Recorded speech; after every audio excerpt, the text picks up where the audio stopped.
You've lost 2 or 3 houses now, every time you went to your absolute number and every time somebody else got the call. So now you figure the only fix is to go higher on the next one. But here's what nobody has yet explained to you. In most of those deals, you did not lose on price. I'm Joseph Ranola with the Bridge and Boro Team at Real Broker, and I write offers in Staten Island and Brooklyn every week. Price is one lever. It's a big lever, but it's usually not the lever that decides it. Okay, I put together a free New York City bidding war playbook that walks through all of this on my website. Of course, every video I make, the free giveaway is in my pinned comment below and the description. So start with the other side of the table, right? A seller is not choosing the highest offer every time. A seller is choosing the offer most likely to actually close. So think about what a dead deal costs them. They accept it, the house comes off the market, they commit to the next place, and your loan falls apart. Now they're relisting something stale, and every buyer assumes there's a problem with the house. And that fear is worth real money. So your job isn't to be the biggest number. It's to be the offer that obviously cannot fall apart. So that brings me to the next biggest thing that buyers get wrong. There is an enormous difference between pre-qualified and fully underwritten. A pre-qualification or a pre-approval is a loan officer taking your word for your income, maybe running it a little bit, your last 2 pay stub, all that.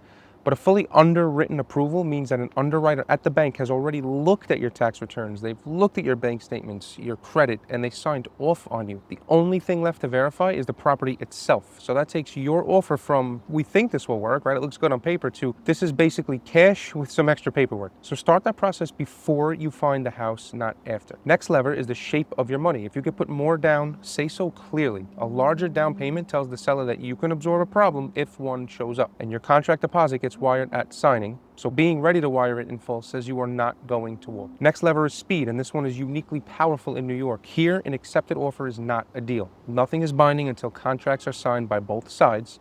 So from the moment the seller says yes, you are exposed, right? Their attorney drafts, yours reviews, orders title, and then you sign. The whole time, the seller can still take a better offer, which means an attorney who turns a contract around in 48 hours instead of 2 weeks is not a convenience, it's a competitive weapon. When I submit an offer, I tell the listing agent who my buyer's attorney is and how fast they move. They remember which ones disappear for a week, so have your attorney lined up before you bid, not the night before. This is always something I'll ask you when we first start working together. Who is your attorney? Of course, I have attorneys if you need.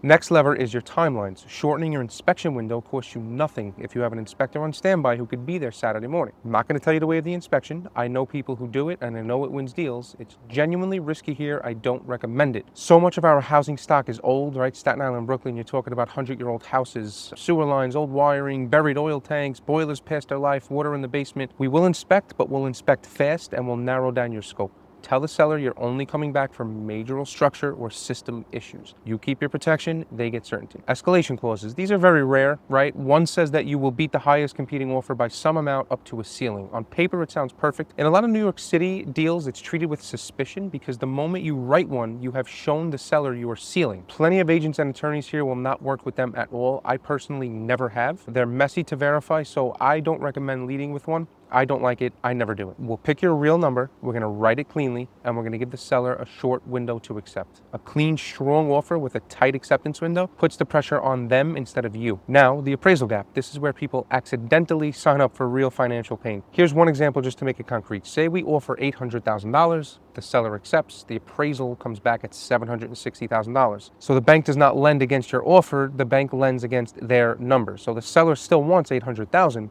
But now the difference, $40,000, has to come out of your pocket in cash on top of everything else. An appraisal gap guarantee is you promising in writing to cover that shortfall. It's powerful because a low appraisal is a top reason that deals die. But you cap it always, right? We're not going to leave a $400,000 potential on the floor, but we can cover a shortfall up, but it has to be something that you can actually write a check for. We cannot leave this open-ended. Now, here's another thing that almost nobody does. It's completely free. Ask questions, right? And this is what I will do, right? Before we write your offer, I'm going to call the listing agent. I'm going to ask, how many offers are there? What does the seller actually need? Does timing matter to them?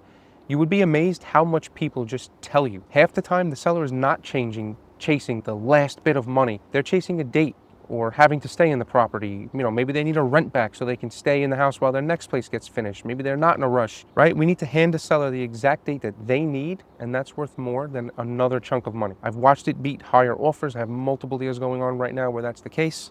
This is very important. Last piece, probably the most important, we need to know when to walk away, and we need to decide this before you're emotional. Okay, before offers are due, write your ceiling down on paper at your kitchen table on a Tuesday afternoon when nothing's happening, because at night when the best and final is due in an hour, you're not doing math. Now you're starting to feel, right? It's emotional. And here's the thing about overpaying that nobody says out loud, right? Overpaying doesn't hurt on closing day. Closing day feels great. You get the keys, you take the picture, you're eating pizza on the floor, Chinese food. It hurts years later when you go to sell and find out the market never supported what you paid, right? So there's always another house. This is our playbook. We got to get fully underwritten. We got to show your money clearly. We got to have an attorney who moves. We got to tighten timelines instead of waiving protections. We have to skip the escalation clause. We have to cap your gap. We have to ask what the seller needs. And we need to know your walkaway number before somebody asks for one. The full playbook is for free on my website, ranolarealestate.com. Of course, every video, it is pinned below in the comment and it's in the description. If you're competing for homes in Staten Island or Brooklyn, you haven't won one yet, or you just want to get ahead of this before you're in that heartache stage, if you want to offer structure to win on strength instead of price, call or text me my actual number, 917-905-2541. I'm Joseph with the Bridge and Boro Team. Subscribe for more real talk about New York City real estate.